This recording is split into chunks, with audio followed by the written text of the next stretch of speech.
body when there's foreboding and uneasiness and fear and anxiety and anticipation. And so today we're going to talk about dread. We're going to talk about what dread is, what dread isn't.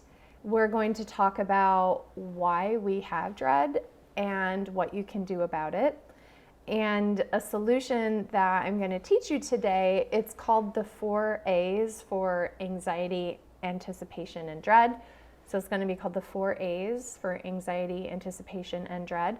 And so if you deal with dread, if you deal with anticipatory anxiety, if you deal with a feeling of doom or foreboding, then this is the video for you. And make sure to stick around at the end because there is a piece of the 4 A's that involves the nervous system. And I want to share with you one of my quick tips for turning the page on the nervous system, because sometimes doing the work isn't fast enough for our need for immediate relief. So make sure you stick around to the end and I will share with you what I do. That's my biggest quick solution, my quick fix. And so today we're going to be talking about dread. And I was thinking about dread actually because it was actually fresh in my mind, because I think of dread and anticipatory anxiety as somewhat interchangeable. The process is that the brain is thinking about or worrying about or anticipating something that is potentially going to occur, that the brain is worried is going to occur, or that is actually legitimately going to occur. Like it's something in the future. So the brain is projecting into the future. And the way that you experience that neurobiologically will change depending on what part of your brain is becoming the most activated. So when we think about the parts of the brain, remember we have the logical brain. This is the prefrontal cortex behind your forehead. And so dread and anticipation and anxiety can come from having thoughts, logical, not logical thoughts that are like, oh my gosh, I have to give a speaking engagement tomorrow and I'm so nervous and what if I mess it up? Or, oh my gosh, I have to get on an airplane tomorrow and what if something bad happens or I have a panic attack, right? So those feelings of anticipation and dread come from the logical part of the brain. And then we can have anticipation and dread that come from the emotional part of the brain. This is your limbic system. This is the seat of emotional reactivity. And so this could be just that feeling. Have you ever had that feeling come up where you just feel uneasy, you feel anxious, and you don't know what it is, and so then you start to think about what it possibly could be? And so those feelings of dread come from the midbrain. And then we have the brainstem. The brainstem is what can produce those physical feelings of anxiety, foreboding, anticipation, or dread, even though emotionally or logically you're not there. And I can tell you that happened to me recently. I have tons of meetings today, and last night my brainstem was activated. It's like, we want to make sure that we're on, we want to make sure that we're ready, we want to make sure that we're energized, we're focused, we want to make sure we don't miss anything. So we're just going to keep Dr. Nicole up until 4 a.m. So last night, logically, I was just like having a good old time, just chilling with my Cavapoo. And then emotionally, I'd had fun. I played Mario Kart with my girlfriend, Elizabeth, last night. We were just hanging out. And then I get in bed and my body's like, we're not going to sleep. So physically, my body was producing symptoms and signs that we needed to be awake, even though it wasn't logical or emotional. And so that's when it comes from the brainstem. So the first thing we have to do is we have to figure out through the first step of acknowledgement of what is actually going on. So why is my nervous system producing these symptoms that are keeping me awake? Or why am I emotionally afraid of whatever's coming up or I'm worried may come up? Or why are my thoughts more worst case scenario thoughts? So first of all, we want to acknowledge that you're having this dread, that you're having this feeling of doom. And then the second thing is you want to try to identify the order, the sequence of where that came from. And I will teach you how to do this in the ACT course. But one of the ways to do it is to just simply write your prologue, write down everything that happened. So had I used the skills that I teach you last night, instead of laying awake till 4 a.m., I would have sat up and I would have acknowledged, okay, my brainstem is feeling a little bit of anticipation. And so I should have written out my prologue. I should have done what I teach and started to acknowledge. And the second thing is to accept, right? Acknowledgement and acceptance also go hand in hand, but the really important thing with acceptance is that we're not trying to resist the data from the body. Because, my loves, what we resist will persist. And so if my body is producing symptoms of anxiety, anticipation, foreboding, or dread, and then I try to resist this and stuff it down, it's thinking it's doing its job. And so then if I suppress it and don't respond to it in a way that's satisfying to that part, it's just going to get louder, right? Have you ever had that happen where you're trying to ignore and suppress, but then your symptoms just either relocate in a new, annoying, and unpleasant way, or they just get louder? That's what happens to me, and I see that all the time. And that's because we want to know what our symptoms are. And that's part of the teaching that I do, is to help us understand that your symptoms of foreboding, your symptoms of fear, your symptoms of anticipation, your symptoms of anxiety are your body's attempts to give you data. They're attempts to give you data on how you can heal. And so this is where we come to the conversation of what dread is and what dread isn't. Dread isn't fortune telling of something that's going to happen. It's a feeling, it's an experience where you have this part of you that's hyper vigilant and it's looking for confirmation of danger so that it can help you avoid danger. So it's kind of like I have this cavapoo, right? And so if she hears a little sound and it's late at night and it's really quiet, she's an alert dog, right? So she'll bark, she'll alert us. And so she's doing her job. And just like dread is like, wait, should I be alert for tomorrow? Should I be prepared for tomorrow? Is there anything I'm missing? And so it's a good warning signal, just like Shiva, hey, there's someone outside warning us. It's really good. But it becomes a problem if we ignore it and then it hijacks our happiness, right? So last night, I ignored my feeling of anticipation, all of the meetings, all of the things. My brainstem's going rogue. I'm ignoring it because I just want to sleep. I'm suppressing it, taking all the happy sleepy powder. And it just got louder and I laid awake till 4 a.m. And this is just like if Shiva hears somebody outside and she barks and we ignore that and she barks more and more and more. So the first thing is that dread is a warning system that has been important in our bodies, important in keeping us alive. Evolutionarily, dread protected us. But the problem is when dread takes the front seat and starts to control your life. And I blame in part the manifestation movement for this, because what the manifestation movement has done, out of beauty, out of well-intentioned clinicians, out of amazing healers that are all about intentionally paving your brain, but one of the things that I've seen happening in my clinical practice is that people are afraid that if they think that something bad is going to happen, that therefore they will create it. Have you ever had that? Like, you don't want to think, oh my gosh, like what if I get in a car accident tomorrow, because you're afraid that it's going to create a car accident, right?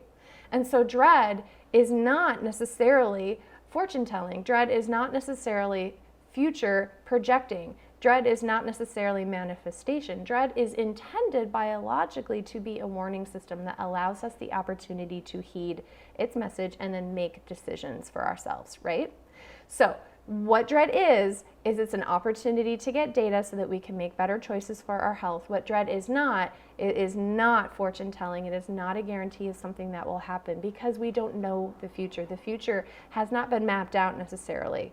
You may be getting on a plane tomorrow. I may be getting up and doing all sorts of tasks today, but all we know is what we can imagine based on how we have made our plans, and dread is a part of making sure we make good plans, but it is not the end all be all, right? So the first step, we're talking about the 4 A's for anxiety and anticipation. The first step is just to simply acknowledge how you're feeling, to accept how you're feeling, that it is what it is, and don't force yourself to change it because it's providing you good data. So that's the second, is to accept. And then we want to address the upset part. We want to address the upset part, because what we resist will persist. What we deny will amplify, right? So we want to address the upset part. We want to address the part that is feeling dread, that part that is having anticipatory anxiety, that part that is feeling completely freaked out about something down the road, that part that has the foreboding.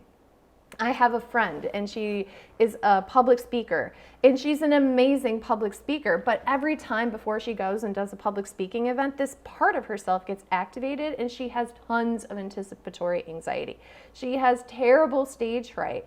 And even though once she gets up there and she starts talking and speaking, she's amazing, there's always this part of her that has dread. And it's been a real problem because she wants to speak for a living and she doesn't want this part holding her back. And so an example of addressing that anxious part would be my friend doing the work to be like, okay, I'm going to sit down, I'm going to notice this feeling, whether it's a physical feeling produced by my brainstem or an emotion that's stirring up in worry or fear, or if it's logical, if it's just a part that's producing thoughts. We sit down with that part and we do the ego state parts work, which I teach you about in the cast of characters in the ACT method. This is where we actually go in and address that part. We talk directly to that part.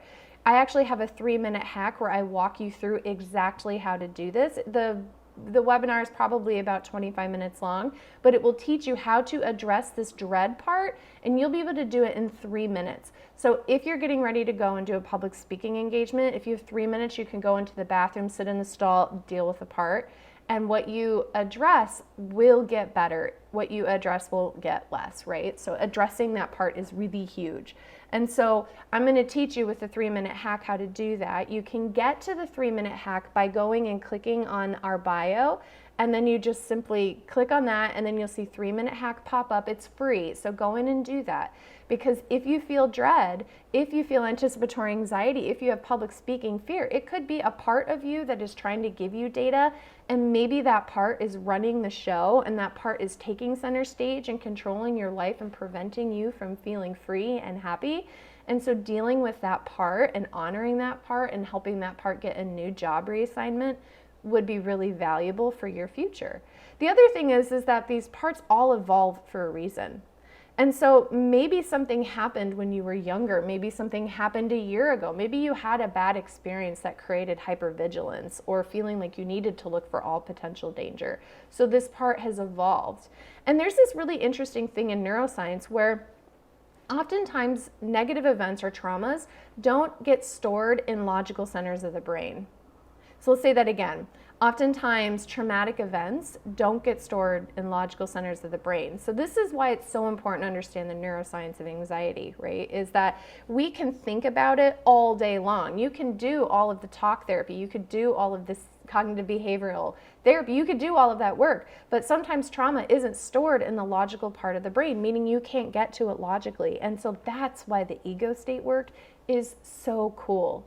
And that's what you're going to learn how to do in the 3-minute hack, is to do this ego state thing. And then I have an entire chapter on it in the ACT method. That's the whole psychological cast of characters. So if you've been to talk therapy, if you have dread, if you have foreboding, and there's no way that you've been able to logic yourself out of it, then it could be that you have an ego state or a part that's stuck in a non-logical part of the brain. And so we need to get to that through creative mechanisms that understand neurobiology and trauma. And I've got your back for that. So we've been talking about, for those who just jumped in, we've been talking about anticipatory anxiety, feelings of foreboding, we've been talking about dread, we've been talking about all of the things that may be ahead that we are worrying about. And so I have for you the 4 A's for anticipation, anxiety, and dread. The first one, just in case you popped back in, is just to simply acknowledge the feeling, acknowledge the anxiety, acknowledge the dread, the stress, the overwhelm, because what you deny will amplify, right? The second is to accept it, because if you try to change it immediately, it's another way of resisting that part. And if you resist that part, it's just going to relocate and get louder. We have to deal with it. And then the third thing is to acknowledge and address that part, right? So we were talking about the neurobiology of trauma and how sometimes trauma, sometimes parts, sometimes ego states, sometimes feelings, maybe that feeling of dread, is in a part of your brain that's not accessible by logic. And so I told you about a free webinar that I have called the 3-minute hack, where I walk you through exactly how to address that upset part. And then the next part is just simply an autonomic reset. So this goes into the autonomic nervous system. The autonomic nervous system is the nervous system that helps you go between the rest and digest and that fight, flight, freeze. And so when we're in fight, flight, freeze, like last night, I was awake. My body wasn't in the rest state. It was like keeping me all prepared and ready for today, right? So what I needed last night was an autonomic reset. So signs that you may need an autonomic reset would be, do you feel restless? Do you feel tension in your body? I always get it in my chest and in my shoulders. Do you feel like your thoughts are racing? Do you feel trembly? Do you feel numbness? Do you feel tingling? Do you get a headache? Do you get flushes of heat or chills? When I was having autonomic activation, my body was on fire, so I felt really hot. So symptoms and signs that you may need an autonomic reset could be anything that comes with those feelings of foreboding, even if logically, babe, it isn't there. So if you need an autonomic reset, I have lots of strategies for you that can work really quickly. And so we have the 4S model. The 4S model comes out of the ACT method.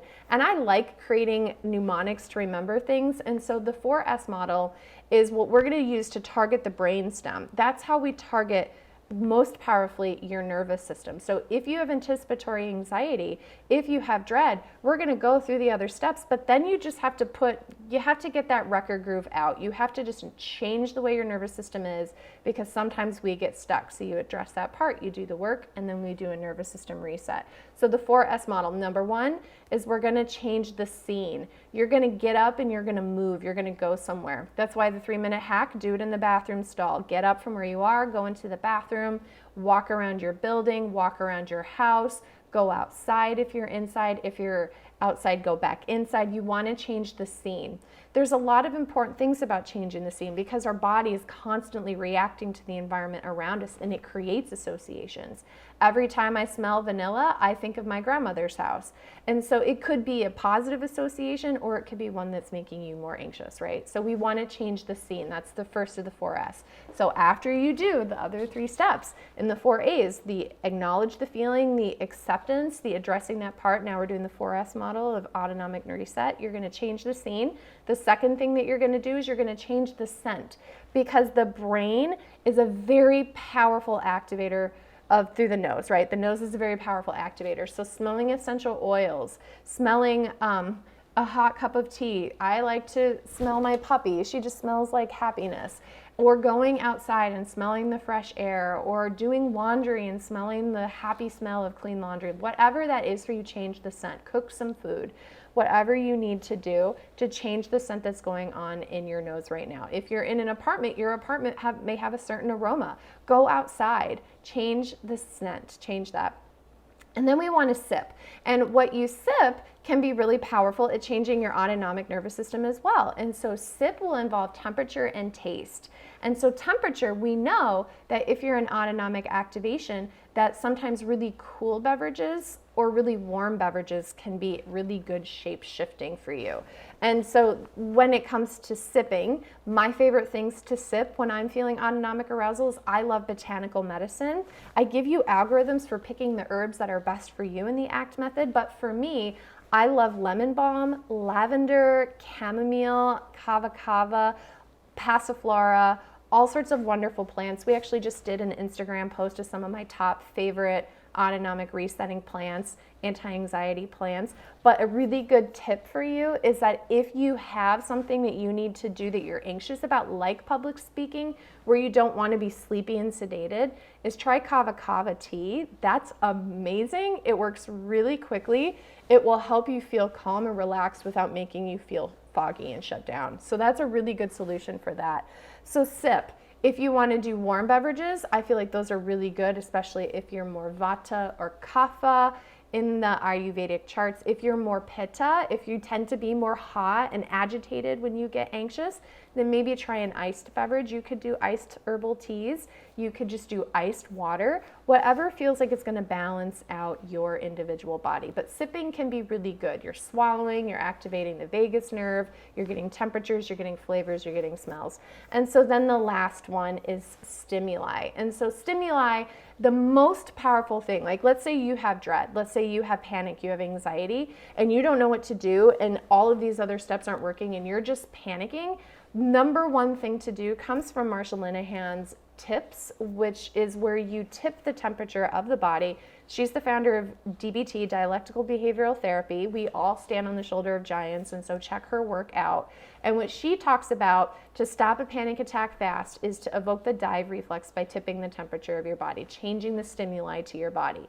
And so her strategy for doing that is to take a bucket of ice water, Hold your breath and stick your face in the ice water for about 30 seconds. And then what that does is the cold water around the eye will activate a dive reflex, which makes your heart rate slow down, it brings down your blood pressure, and it pushes you out of that fight, flight, freeze into more of a relaxed state. Sometimes I feel anticipatory anxiety when I don't have a bucket of ice water at hand, or I don't want to mess up my makeup. So a nice alternative is that you can go online and you can buy freezer cracks that they create a chemical reaction when you crack them, and they can get nice and cold, and you can place that on your face. Just be careful. Don't freeze or burn your face, right? 15 to 30 seconds, and make sure that you're also doing your other strategies from our tips method for that too. Okay, so we talked about changing the scene. Another way to change the scene is to exercise really hard. To change the stimuli in your body is to go in hot and cold showers, alternating, and then doing 4-count breathing. There's so much you can do. Okay. So I promised at the end that I was going to give you a solution for something that you can do right away if your body is stuck in fight, flight, freeze. And I have what's called a wellness springboard, where I tell you exactly what I do when I'm in autonomic arousal. And it talks about strategies that work really fast. And if you're looking for supplements that can give you a quick fix, then those are in there too. And so what you can do to get to the wellness springboard is that's totally free, is click on the link tree in the bio and then click on the button that says wellness springboard.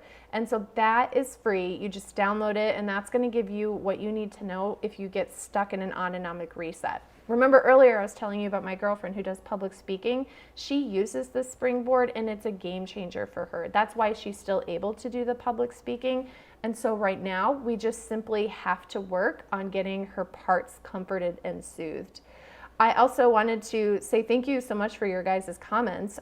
Somebody here is just doing like a high five of using Marsha Linehan's DBT books. And so, yes, use the methods that she teaches. Use the tools. Your brain isn't going to change if you don't do the work, right? And right now, if you're feeling dread and anxiety, it's kind of stuck in this record groove. And so we have to teach it how to create new neural connections. And that's what we're all about here. This has been Dr. Nicole. If you have feelings of dread or foreboding or future anxiety or anticipatory anxiety, then, and if this content was helpful for you, if you don't mind giving like a little like or a little heart or even a comment, that would make us so very happy. It also tells us that this content is valuable for you. If you also have a hanker, and if you don't mind hitting the share button and just letting other people know that this content is out there, that would be great. My mission is to help people to turn the page in anxiety. Instead of just taking a benzo, instead of just taking a pill, let's help you triumph. Let's help you get better. Thank you so much for being here. I'm so honored. And again, this is Dr. Nicole. We have tons of free information about turning the page of anxiety. Just check out our bio. All right, I am gonna go and walk my puppy. I hope you guys have a great day. So much love. Thanks for being here.